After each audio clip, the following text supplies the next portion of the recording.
Okay, so for the next one you asked me, that 3.6 problem. Let me write 3.6. So it says, what is the value of k where, and they gave us this function, plus, no, sorry, that's a minus. So it says here, minus 2x plus k equals 0.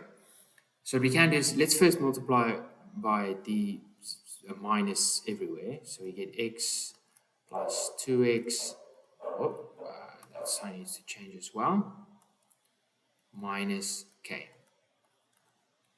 Now what we will do is, let's apply what they call the quadratic function. So we'll say x equals plus or minus, I'm lying. So the quadratic function is, I think it's minus b plus or minus square root, then it's b squared minus 4ac divided by 2a. Okay, that's the quadratic function when we want to calculate the roots of a function. Now, if we substitute the a, b, and c, so we know, for example, that this value here is your a value, that's b, and that's c. So what we're going to do is we're going to substitute all of them. So the b value is 2, so it's minus 2. Then we have plus or minus square root.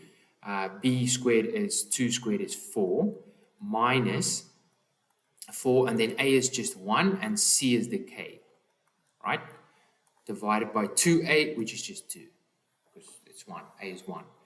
Right, now, if I'm going to simplify it one more step, so I'm going to say it's x equals minus 2 plus minus square root, then we have 4 minus 4k divided by 2.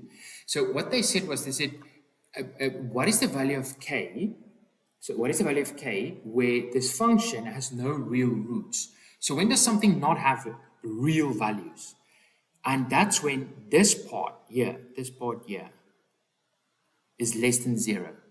So if we have a negative value inside a square root, we're going to have imaginary values or complex values, non-real values, right?